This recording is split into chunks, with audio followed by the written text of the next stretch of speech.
네, 우리가 이 시간 같이 하나님 말씀 보기를 원합니다. 하나님 말씀은요, 계시록 1장 8절 말씀입니다. 계시록 1장 8절 말씀 보겠습니다. 나는 알파와 오메가요 시작과 끝마침이라. 지금도 있고 전에도 있었고 앞으로 올 주 곧 전능자가 말하노라. 아멘. 아멘.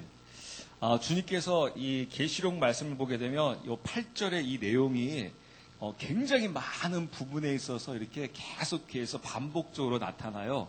주님께서 뭐라고 말씀하시냐면 나는 알파와 그 오메가다. 이 알파와 오메가가 그 뒷절 보게 되면 뜻이 나와 있죠.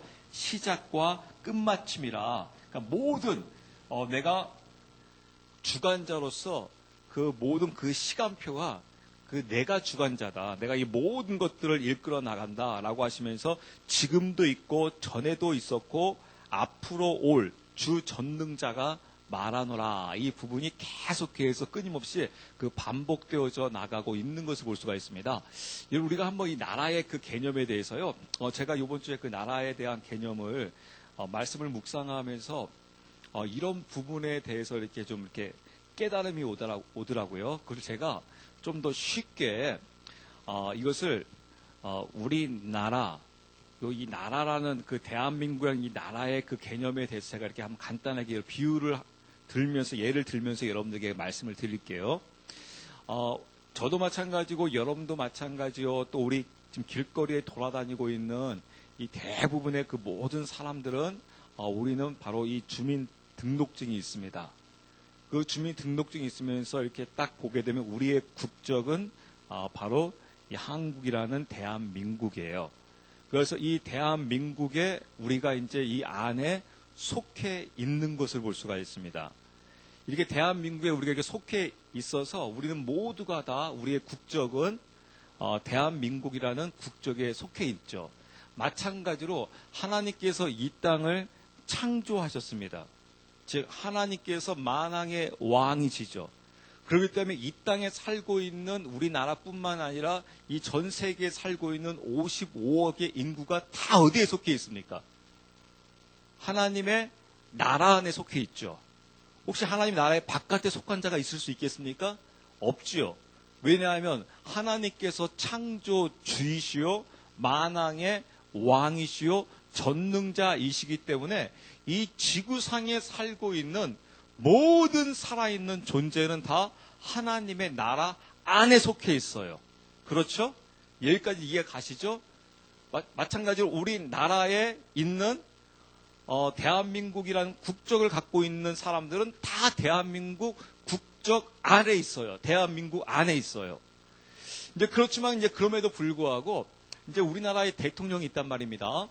그 우리나라의 그 대통령을 이렇게 보게 되면 그 나라라는 것은 즉 이것을 이제 왕국이라고 표현하게 되면 더 명확한데 그냥 편의상 제가 나라라고 이야기를 할게요. 이 나라의 엄밀한 의미는 바로 무엇이냐면 왕이라는 대통령이라는 존재가 있죠. 그 대통령의 통치권 안에 있을 때 대통령의 통치권 안에 있는 자들이 비록 전체 대한민국에 속해 있지만 그럼에도 불구하고 이 대통령의 통치권 안에 있는 자들이 그 나라에 엄밀히 따지면 속한 자라고 이야기할 수가 있는 거예요. 그러니까 광범위한 의미로서는 대통령의 통치권을 따르건 따르지 아니하건 다 그 안에 있기는 하지만 이것을 조금 더 이제 좁은 의미로 이야기하게 되면 그 통치권 아래 있느냐 없느냐. 왜냐하면 나는 이 통치를 받지 않겠다. 이거와 이런 마찬가지입니다. 여러분들이 이렇게 자동차를 타고 가다가 빨간불이 나왔어요. 그럼 여러분 스톱해야 합니까? 가야 합니까? 스톱해야 되죠. 즉 우리나라, 물론 세계도 마찬가지겠지만 우리나라의 교통법규예요. 그 법을 정해놨어요. 그래서 그 법을 지키게 되면 무엇입니까? 우리나라의 교통의 법규에 내가 따르겠다라는 거예요. 근데 나는 상관없다. 뭐 빨간불이 됐건 노란불이 됐건 파란불이 됐건 나는 그거 개의치 않을 거야. 그걸 내가 왜 따라야 돼? 나는 상관 안 해. 하면서 나는 그걸 전혀 무시하며 살아가겠다. 라고 하게 되면 그것은 통치권 밖에 있는 겁니다. 여러분 이게 가시죠. 여기까지는. 통치권 밖에 있는 거예요. 그럼 아까 말씀드린 대로 우리나라의 대통령의 그 통치를 따르려고 하는, 즉 대통령을 지지하는 층이 있고 지지하지 않는 층이 있습니다. 그래서 비록 대통령이 있고 그 안에, 대한민국 안에 모두가 다 거기에 속해 있긴 하지만 그 대통령의 지시에 따르며 그 대통령이 말하는 그 통치에 내가 속해 있겠다라고 하는 그 대충의 한 퍼센테이지를 보게 되면 몇 퍼센트가 거의 대부분 여러분 대통령을 지지합니까? 거의 제가 보니까 평균적으로 한 30%에서 한 40%가 이렇게 지지를 하고 있더라고요. 그러면 그 60%는 바로 무엇입니까? 비록 나라 안에 속해 있긴 하지만 통치권 밖에 있는 자들이에요. 그건 무슨 말이냐면 비록 대통령은 있지만은 내 삶 속에, 내 머릿속에 인정하지 않고 있는 거예요. 몇 퍼센트가요? 60에서 70%는 인정을 안 하고 있는 겁니다. 비록 나라 안에는 속해 있지만은 나는 그 통치권을 인정하지 않겠다라고 하는 자들은 바로 무엇입니까? 통치권 아래에 있는 거예요? 바깥에 있는 거예요? 이제 통치권 바깥에 있는 자입니다. 이게 무슨 말이냐면요. 이게 바로 이제 세상 사람들을 이야기하고 있는 거예요. 아까 말씀드린 대로 이 지구상에 하나님께서 창조주이시기 때문에, 전능자이시기 때문에 믿는 자건 믿지 않는 자건 모두가 다 누구에게 속한 자예요? 하나님의 나라에 속한 자죠. 그렇지만 그럼에도 불구하고 그 하나님의 내가 통치를 따르지 않겠다. 그 하나님의 통치를 따르지 않는 자는 바로 그들을 일컬어서 뭐라고 하는 겁니까? 그들을 일컬어서 세상 사람이라고 하는 거예요. 즉, 넌 크리스천. 하나님을 믿지 않는 자라고 하는 것이죠. 나라에는 속해 있지만은 나는 그 통치를 인정하지 않는다. 나는 하나님 안 믿을 거야. 내가 왜 그 통치를 따라가야 돼? 나는 나야. 나는 내 주먹을 믿을 거야. 나는 종교가 따로 있어. 라고 하면서 그 통치를 받지 않는 자, 그 않는 자가 바로 누구입니까? 세상 사람이에요. 그러니까 여러분, 믿는 자가 많습니까? 그 통치를 따르지 않는 자가 많습니까? 항상 그 비율을 보게 되면 아까 좀 전에 말씀드린 대로 나라에서 그 대통령의 통치에 따르는 사람은 많으면 한 40%, 한 30에서 40% 사람들이 지지하고 있다는 거예요. 그리고 거의 60에서 70% 정도는 지지하지 않는다는 거죠. 그 통치권 바깥에 있는 거죠. 이거와 마찬가지로 세상 사람들, 하나님을 믿지 않는 자가 더 많다라는 거예요. 이 비율로 하게 되면 60에서 70%는 하나님의 통치를 따르지 않겠다라고 이미 결정하고 각기 제갈 길로 가고 있는 자를 일컬어서 세상 사람이라고 하는 것입니다. 그럼 이제 또 우리가 오늘 중요한 것은 바로 무엇이냐면 요 통치권에 따르겠다라고 하는 30에서 40%의 이 사람들이에요. 이제 여기서가 중요해요. 이제 여기서부터가. 요 대통령의 이 지지의 통치에 따르겠다고 하는 30%에서 40%의 그걸 보게 되면 그 30에서 40%의 그 지지층들이 전적으로 대통령을 따르느냐. 어떤 것 같습니까, 여러분? 그 40% 된 사람들이 전적으로 따르는 것 같습니까? 아니면 거기에 또 아까 우리 5절에 말씀드린 대로 어떤 지대가 있어요? 왜 회색 지대가 있어요? 이제 좀 대통령이 나름대로 내가 생각한 것과 좀 사상과 이념과 그런 것들이 이 대통령이 좀 성향이 좀 비슷하다. 그러면 내가 거기에 지지를 해요. 보내요. 그런데 아닌 것 같다. 아닌 것 같다. 그러면 언제든지 돌아설 수 있는 지지층이 얼마나 어느 정도 되는 것 같습니까? 돌아설 수 있는 지지층. 제가 볼 땐 반 이상은 될 거예요. 그렇죠? 반 이상은 내가 좀 마음에 들면 따라가지만 마음에 들지 않으면 언제든지 돌아설 수 있는 칭이에요. 그래서 항상 여기는 바뀌어요. 어떻게 하느냐에 따라가지고 바뀝니다. 이제 이것이 바로 이제 이걸 이제 교회 안으로 이야기하는 것입니다. 교회 안에서 이제 아까 말씀드린 대로 이제 하나님을 믿겠다. 내가 그 하나님의 통치권 아래 있겠다. 라고 하는 자들이 이제 원래는 엄밀히 치면 30%도 안 되지만은 그냥 넓게 잡으면 30%라고 하는 거예요. 근데 문제는 바로 무엇이냐면 이 30%가 견고하게 다 하나님의 통치권에 따르겠느냐라고 하는 것이 아니라 자기의 뭔가 습성에 맞아서 자기의 종교의 성향에 맞아서 나름대로 뭔가 좀 자기의 좀 부분들을 간지러운 부분들을 좀 긁어주고 채워주고 뭐가 좀 이렇게 제대로 이루어지게 되게 되면 따르지만 또 그러지 아니할 경우에는 언제든지 떠날 수 있는 그런 그 층이 반 이상이 된다는 거예요. 그러면 여러분 좀 보세요. 하나님의 나라라는 나라 안에는 전체 100%가 다 속해 있지만 점점 가면 갈수록 지금 하나님의 나라의 하나님의 나라라는 것은 통치권 아래 있는 것인데 그 통치권 아래서 전적으로 그 통치에 따라 나가는 자, 순종하는 자는 여러분 어떻습니까? 점점 어떻게 돼가고 있어요? 축소되어져 가고 있다는 것을 볼 수가 있습니다. 점점 좁아져 가고 있다는 것을 볼 수가 있어요. 그래서 우리나라에서 제가 이제 뉴스를 보게 되면 이런 이야기를 해요. 지금의 대통령을 전적으로 지지하는 자를 일컬어서 콘크리트층이라고 해요. 전혀 변함이 없다. 나는 그냥 오로지 이 사람밖에 없어. 이 사람만 나의 지도자야. 나는 전적으로 따라갈 거야. 하는 그 콘크리트 지지층이 여러분 한 어느 정도 되겠습니까? 우리나라로 치게 되면 한 어느 정도 될까요? 한 15% 정도 될까요, 여러분? 15%만 돼도 대단한 거죠. 그렇죠? 여러분 15%만 돼도 사실 대단한 거예요. 아마 그런 지도자 있으면 여러분 그래도 행복한 지도자예요. 사실은 거의 보게 되면요 10%도 제대로 안 돼요.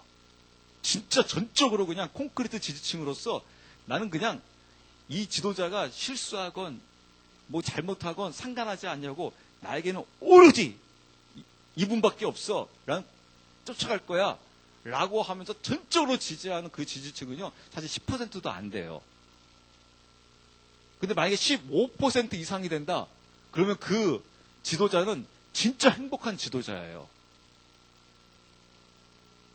그러면 이게 이렇게 이 견고한 지지층 보게 되니까 여러분 한 어느 정도입니까? 10%대인 거예요. 굉장히 줄어들어요. 아까 이 하나님의 나라 속한 자는 100%였는데 이것을 조금씩 정확하게 그 통치권 아래서 전적으로 지지하며 순종하며 따라가는 자는 막상 보게 되니까 너무나 적은 거예요. 이게 지금 성경에서 하나님께서 우리에게 지금 말씀하고 있는 겁니다.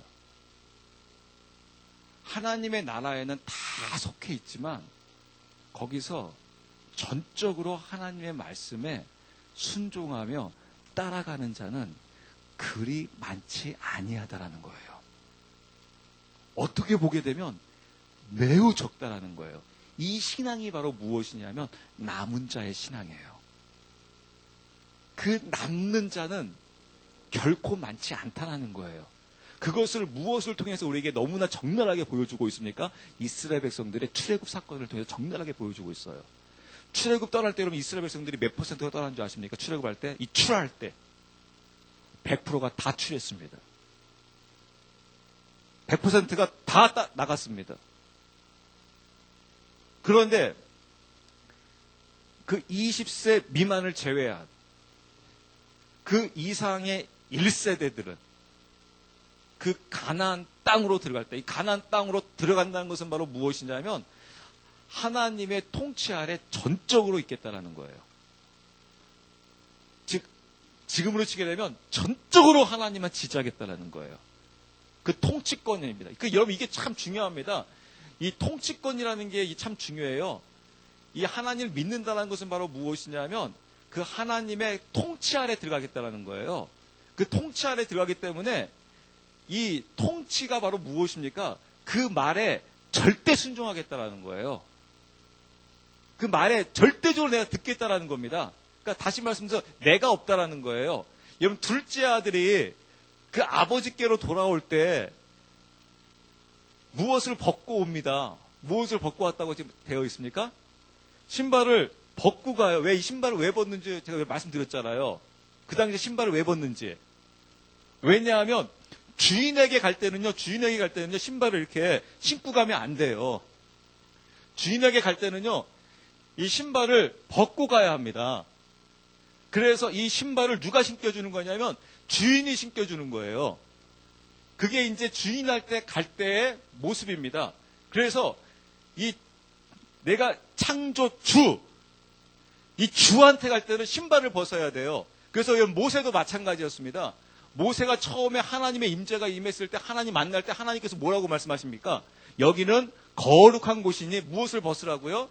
너의 신발을 벗어야 한다는 거예요. 여기서 너의 신발을 벗는다는 것은요, 너의 자아가 벗어진다는 거예요. 이제 네가 네 자아로 할 수 없다. 너의 영웅심으로 할 수 없다. 너의 노력으로 열정으로 할 수 있는 게 아니다. 이제 전적으로 이제 내가 주권자로서 너는 나의 주권의 전체적으로 통제를 받아야 한다. 통치를 받아야 한다. 그럼 여러분 이게 좀 기분 좋게 들리세요? 좀 나쁘게 들리세요? 썩 마음 편하지는 않죠. 지금 우리의 개념으로는 썩 마음이 편하지가 않아요. 과거 왕이 있었을 때는요. 별로 이것이 그냥 우리에게서 그렇게 좀 불편하게 다가오지 아니해요. 왜냐하면 아까 지금도 우리가 지도자 이야기할 때 우리는 몇 년에 한 번씩 바꿔버릴 수 있어요. 마음에 안 들면? 5년마다 바꿔버릴 수가 있잖아요.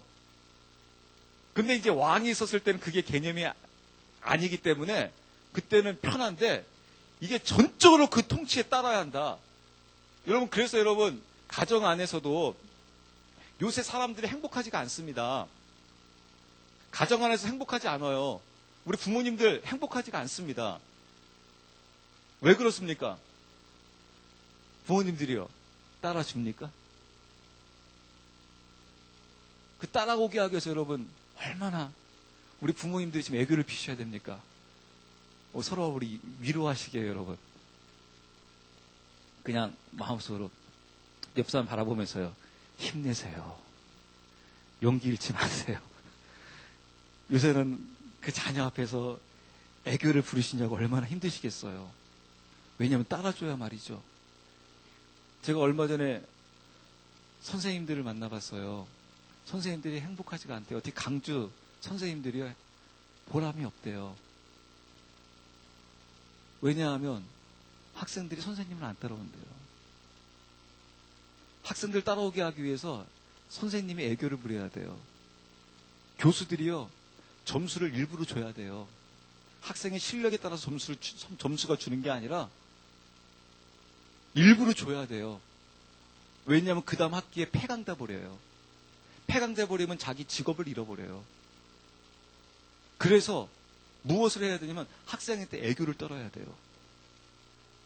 그래서 점수를 많이 줘야 돼요. 후하게 줘야 돼요. 그래서 요새는 선생님들이 행복하지를 못하대요. 왜냐하면 선생님은 따라오게 하는 자예요. 그렇죠? 그런데 따라오는 게 아니라 그 따라오게 하기 위해서 얼마나 많은 좋은 말로 해서 애교를 부려야 합니까? 선생님이 학생들한테 애교를 부려야 돼요. 부모님들이 자녀들한테 애교를 부려야 돼요. 그래야지 따라올까 말까예요. 그렇죠? 그러다가 마음에 안 들면 나가버려요. 나가요. 배짱이에요.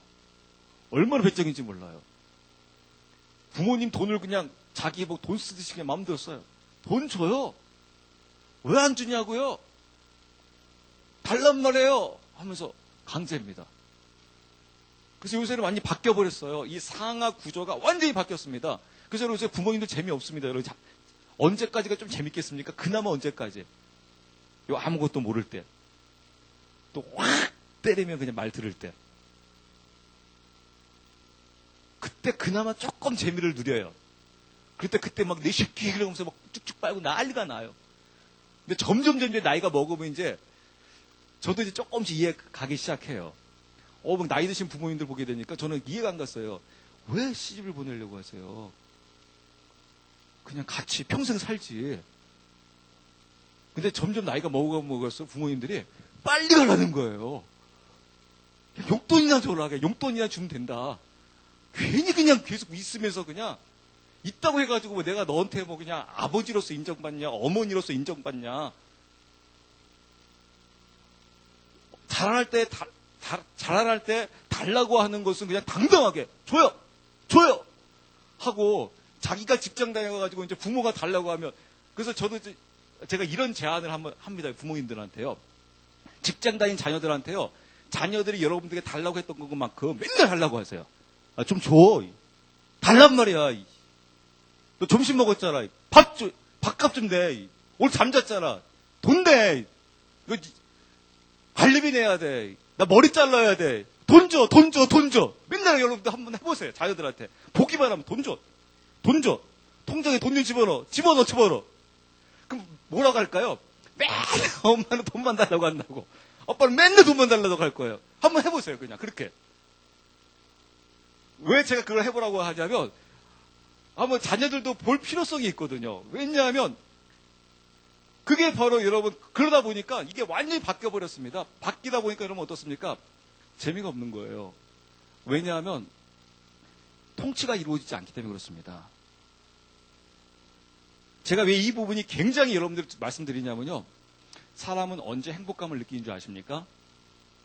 성경에서 이야기한 대로 너희가 생육하고 번성하는 동시에 정복하고 다스리라는 거예요. 근데 이 다스림이 사라졌어요. 부모가 자녀를 다스려야 합니다. 근데 다스림이 사라져 버렸습니다. 지도자가 리더가 구성원들을 다스릴 수가 있어야 합니다. 그런데 이 모든 것들이 거의 지금 실종된 상태에 있습니다. 그랬을 경우에는 그것은 나라의 개념에서 나라가 깨지는 겁니다. 통치가 깨지는 겁니다. 그게 바로 이 나라라는 부분이에요. 그래서 그 나라에 속한 자, 그 나라에 동참하는 자는 누구냐? 바로 그 남은 자라는 거예요. 그 남은 자가 누구냐? 전적으로 그 통치에 순종하며 따라가는 자를 이야기하는 겁니다. 그 순종하며 따라가는 자가 그 남은 자가 참여된다는 거예요. 그것을 무엇을 통해서 보여줍니까? 가나안을 통해서 보여줘요. 그 가나안에 들어가는 자는요, 반드시 그 하나님의 그 통치에 주권에 순종해야지만 들어갈 수가 있습니다. 그 부분을 하나님께서는 출애굽 20세 미만의 백성조차도 그 부분 가지고 실험을 하십니다. 그게 바로 무슨 사건이었습니까? 그게 바로 요단강 사건입니다. 반드시 그 모든 그 주권이 하나님께 있어야 한다는 겁니다. 그 하나님의 통치 바깥에 있는 자를 일컬어서 비록 나라 안에는 속해 있지만 동참하는 자는 아니라는 것입니다. 그래서 우리 교회 안의 모습을 보게 되면 과연 이 하나님의 이 통치권 아래에 있는 자 얼마나 되느냐? 즉 이 남은 자를 이야기하는 거죠. 이 남은 자가 얼마나 되느냐? 그리 많지 않다라는 거예요. 그러면서 하나님께서 이 시간표를 말씀하는 이유가 이 통치권 아래에서 하나님을 전적으로 따라가는 이 남은 자만이 결정적인 상황이 앞으로 도래할 텐데 그 결정적인 상황 때 무릎 꿇지 않는다는 거예요. 아까 말씀드린 대로 우리가 이미 지지하지 않고 있는 60에서 70%는 말할 것도 없습니다. 그러나 그 지지하고 있는 그 지지층조차도 나중에 더욱더 강한 무언가가 나왔을 때 그때 대부분이 그 무언가를 향하여 무릎 꿇게 된다는 거예요. 이게 무슨 말이냐면 하나님께서 이 모든 것들을 시간표를 하나님께서 다 이끌어 가시는데 하나님께서 한시적으로 즉 일시적으로 하나님께서 잠깐 이 짐승에게 이 모든 정권이 마치 이양된 것처럼 보여진다라는 거예요. 무슨 말씀이냐면 세상이 마치 어두움으로 쌓인 것처럼 하나님께서 잠깐 허용하신다라는 거예요. 그게 바로 무엇이냐면 그게 바로 이 샤브와 3년 반을 이야기하는 겁니다. 그때 이런 일이 벌어질 것이다. 그때 이 남은 자를 제외하고는 대부분이 다 그 짐승을 향하여 무릎을 꿇게 된다는 거예요. 그것을 한번 간단히 살펴볼게요. 계시록 13장으로 가볼게요. 계시록 13장. 계시록 13장 4절 말씀 볼게요. 계시록 13장 4절. 그들이 그 짐승에게 권능을 준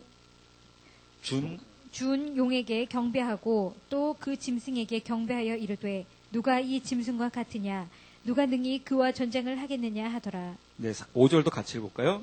또 용이 그에게 큰 것들을 말하며 신성 모독하는 입을 주고 또 42달 동안 지속할 권능을 주매. 네, 6절도 볼까요? 그가 입을 벌려 하나님을 대적하며 모독하되 그분의 이름과 그분의 성막과 하늘에 거하는 자들을 모독하더라. 네, 보세요. 그 4절 말씀 보면요. 그들이 그러니까 하나님의 그 남은 자가 남은 자를 제외한 그들을 지금 이야기하는 겁니다. 그들이 뭐라고 되냐면 그들이 그 짐승에게 권능을 준 용에게 경배하고 그러니까 용에게 경배를 한대요. 그러니까 무릎을 꿇는다는 겁니다.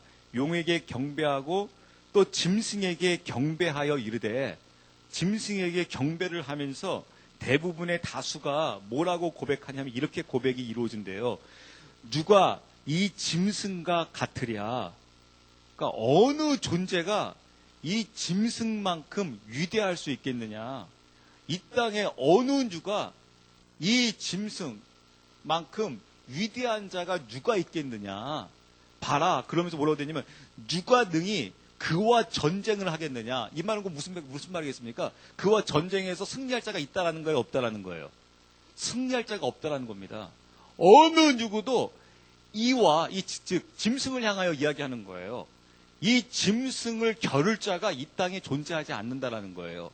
왜냐하면 이 짐승이 갖고 있는 이 능력과 권능과 보좌가 너무나 위대하기 때문에 어느 누구도 대적할 수가 없다라는 거예요. 그러니까 이걸 지금 경배하고 있는 자가 지금 뭐 하고 있는 겁니까? 짐승을 향하여. 이미 본인은 무릎을 꿇은 거죠. 무릎을 꿇은 자로서 모든 이에게 선포하는 거예요. 내가 지금 짐승에게 무릎 꿇은 것처럼 너도 무릎 꿇지 아니하고 짐승에게 버틸 수 있을 것 같아? 왜냐하면 이 짐승은 모든 권력과 능력을 지금 다 갖고 있잖아. 즉 구체적으로 정치적인 힘도 있어요. 경제적인 힘이 있어요. 종교적인 힘이 있어요. 마치 딱 보게 되면 어떠한 존재냐면요. 여호와 하나님과 같은 존재예요. 그냥 하나님이에요. 그냥. 하나님을 제외하고는 이런 권능과 이런 능력을 행할 수가 없는 거예요. 그래서 여러분 보세요. 어찌나 이 짐승의 능력이 강력한지 5절 말씀 보세요. 용이 그에게 큰 것을 말하며 신성 모독하는 입을 주고 신성을 모독해요. 무슨 모독을 하냐면 보세요.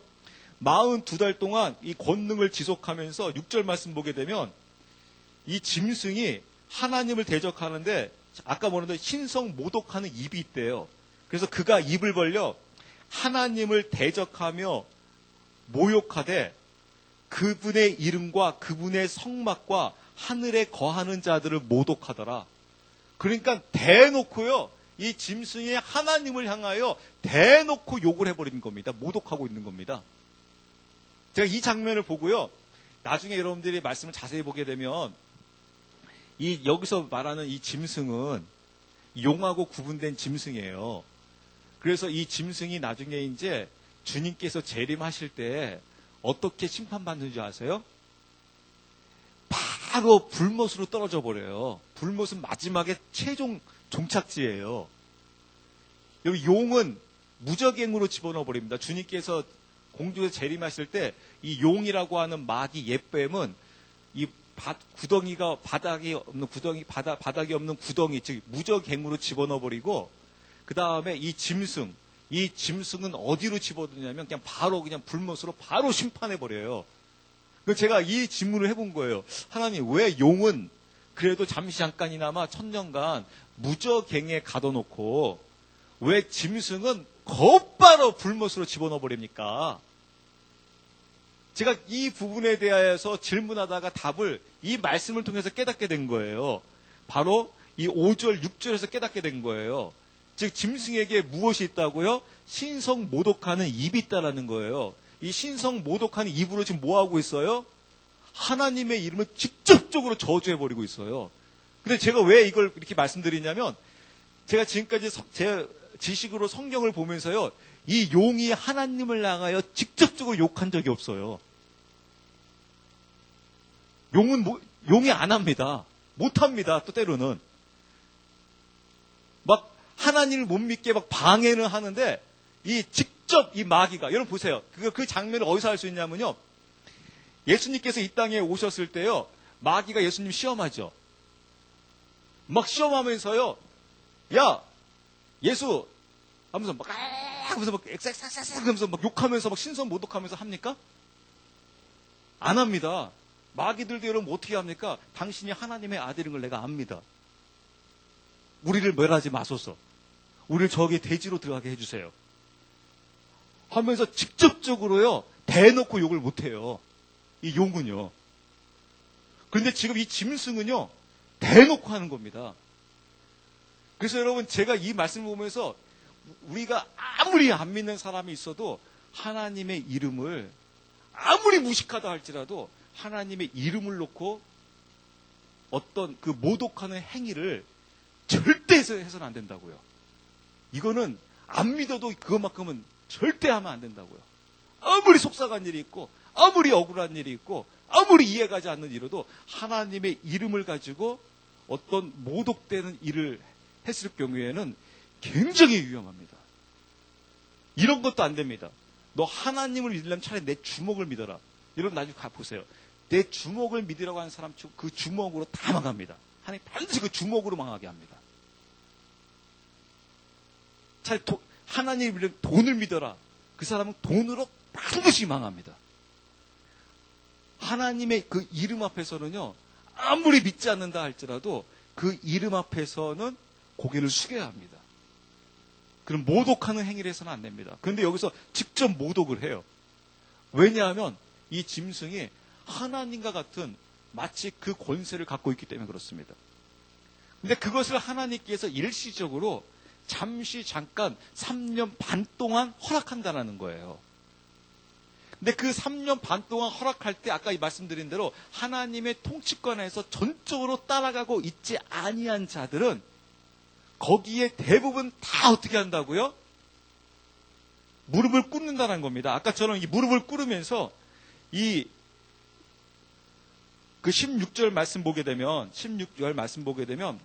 15절과 16절 말씀 볼까요? 15절 16절. 또 그가 그 짐승의 형상에게 생명을 줄 권능을 소유하여 그 짐승의 형상이 말도 하게 하고 그 짐승의 형상에게 경배하려 하지 아니하는 자들은 다 죽이게 하더라. 그가 모든 자, 곧 작은 자나 큰 자나 부유한 자나 가난한 자나 자유로운 자나 매인 자에게 그들의 오른손 안에나 이마 안에 표를 받게 하고. 네, 결국엔 표를 받게 한다는 거예요. 그러니까 이 표 받는다는 게 바로 무엇이냐면 이 짐승을 경배한다는 겁니다.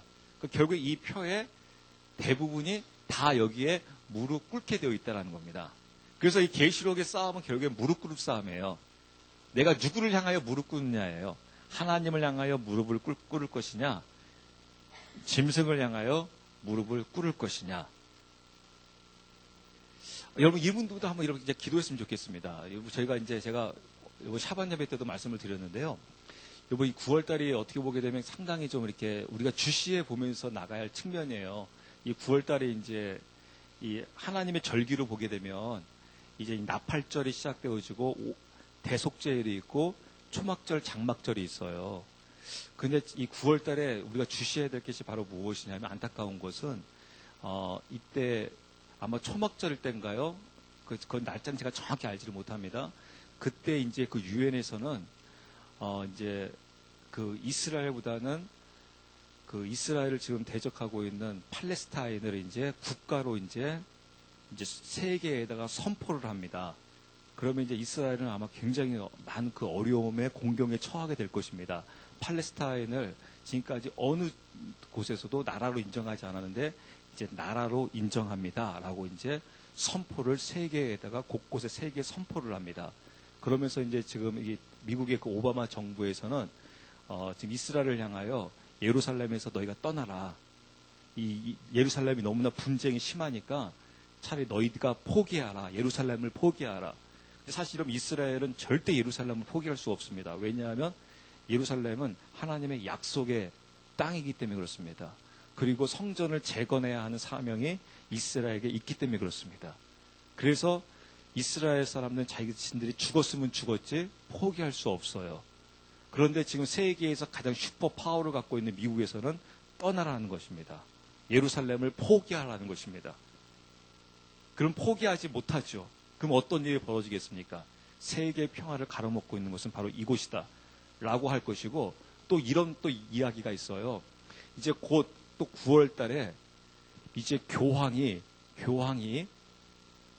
이제 미국 대통령 오바마를 만난다고 합니다.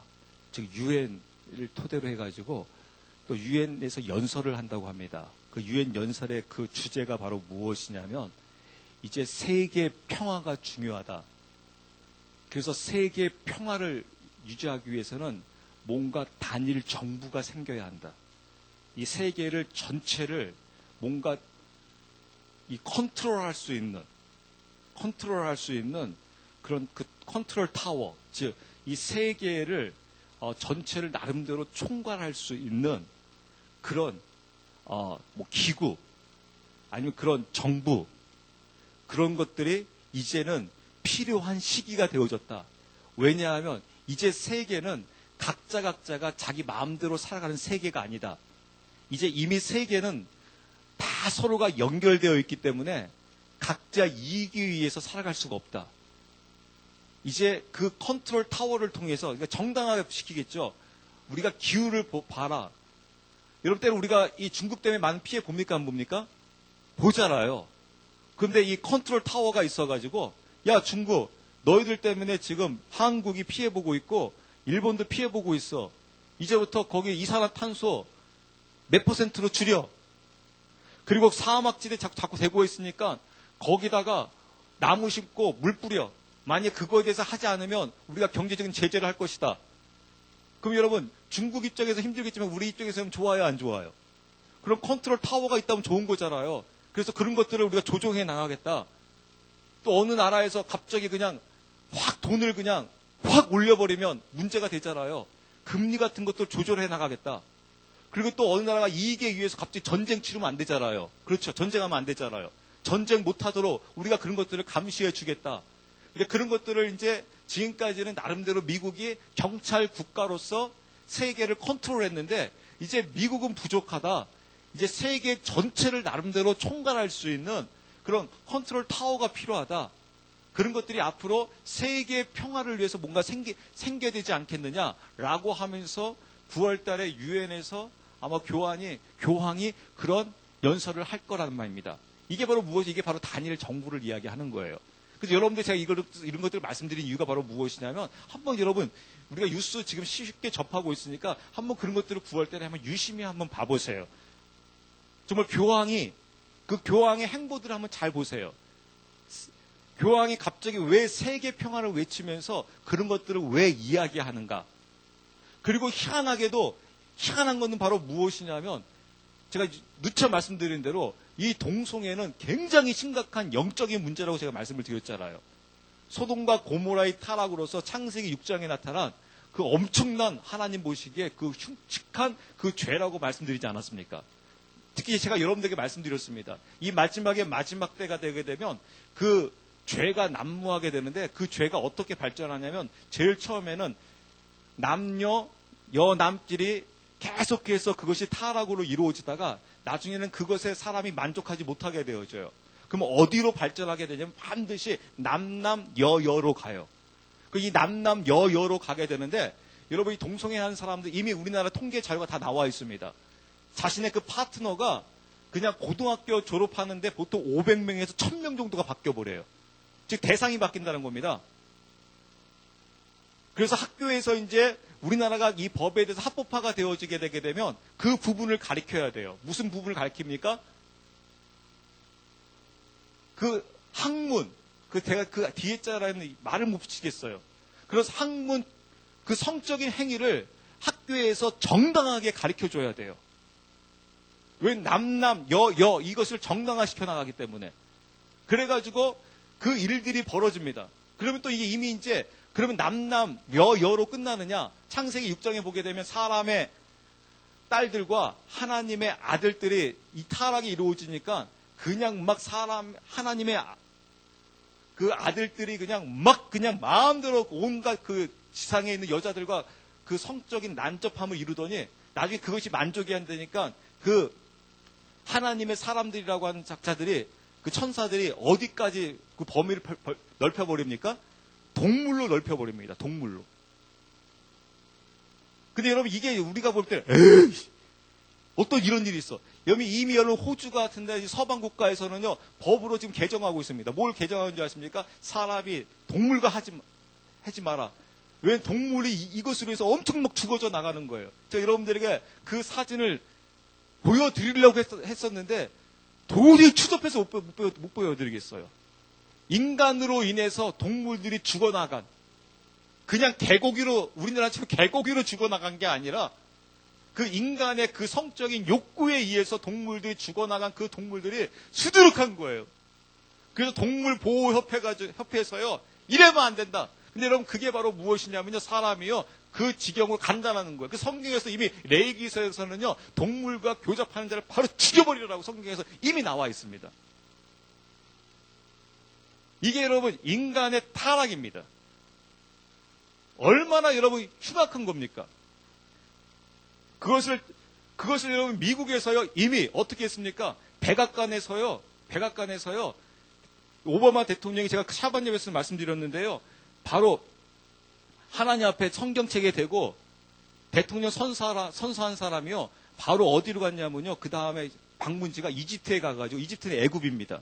이집트에 가가지고요. 뭐라고 선포했냐면요. 우리 미국은 기독교 국가가 아닙니다. 우리 미국은 모슬렘 국가입니다. 그러면서 백악관의 채플실을 없애버렸습니다. 예배를 없애버렸습니다. 그리고 그 예배실을 없앤 그 첫 모임을 뭐로 가졌냐면 동성애 모임을 가졌습니다. 그리고 미국에서 이 동성애 합법화 법을 통과시키고 그 백악관에서 뭐 했냐면 그 동성애의 상징인 빨주노초 파남보 그 무지개 그 조명을 비추면서 축배를 부르기 시작했습니다. 그거에 대해서 우리나라의 반기문 사무총장은 정말 축하한다. 세계 경찰 국가가 드디어 이런 성소수자를 차별하지 아니하고 합법화한 거에 대해서 정말 축절을 보낸다라고 축하를 하고 그가 다른 나라에 가서 연설하기를 뭐라고 연설했냐면 나는 대한민국 인계 때는 부끄러울 때가 있다. 왜냐하면 우리나라는 대한민국이라는 나라는 아직까지도 성소수자에 대해서 차별화가 있다. 빨리 우리 대한민국이라는 나라도 이 동성애에 대해서 합법화를 시켜야 한다. 그리고 우리나라 서울시청의 수장이라고 박원순 시장이 세계 신문사에서 인터뷰를 하면서 앞으로 아시아에서 최초로 한국이 동성애에 대해서 합법화시키는 나라가 되기를 소망한다. 그런 나라가 되기를 꿈꾼다. 라고 하면서 전 세계가요. 지금 이 동성애에 대해서 합법화를 시키려고 난리가 아닙니다. 완전히 하나님의 그냥 진노의 대상에 거기에 그냥 그대로 놓이겠다라는 겁니다. 근데 여러분 안타까운 것은 제가 이런 말씀 왜 드리냐면요. 지금 이 부분에 대해서 지금 미국의 그리스도인들이 막 일어서야 되고 한국의 그리스도인들이 일어서야 되는데 못 일어서고 있다는 겁니다. 이런 미국의 여러분 미시간주인가요? 거기에 대법원 앞에 무슨 비석이 있었냐면 바로 이 십계명 율법 비석이 있어요. 그 대법원 앞에 율법 비석이 있다는 것은 여러분 무슨 말이겠습니까? 모든 법은 어디 아래 있다라는 거예요. 상징적으로. 바로 하나님의 율법 아래 있다라는 그런 상징적으로 그 비석이 있었습니다. 즉 율법 10가지 십계명이 쫙 있었어요. 십계명이 있었습니다. 근데 그것을요 폐기해버렸어요. 바로 그냥 다 깨버리고 거기에다가 하나의 동상을 만들었습니다. 무슨 동상을 만든지 아십니까? 사탄을 숭배하는 동상을 만들었습니다. 나중에 여러분 제가 직접 보여드릴게요. 사진으로. 그래서 거기에 기독교인들이 가서 항의를 했어요. 대법원 앞에 가가지고 어떻게 하나님을 상징하는 이 율법의 십계명을 깨버리고 여기다가 사탄 숭배하는 직접 그 흉악한 그 동상을 이 자리에 세울 수가 있느냐 하니까 대법원에서 뭐라고 내렸냐면요. 야, 니네 논리로 하게 되게 되면 대법원 앞에 십계명 세우는 거는 괜찮고 사탄 숭배자 동상 세우는 거는 안 된단 말이냐?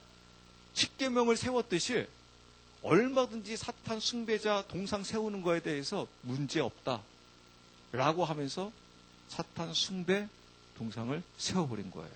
어디에다가요? 미국이요. 제가 사반 예배 때도 말씀드렸습니다. 미국은 초대 대통령이 미국을 건립하면서 하나님을 향하여 이렇게 외쳤어요. 하나님, 이 미국을 하나님께 드립니다. 하나님 받아주세요.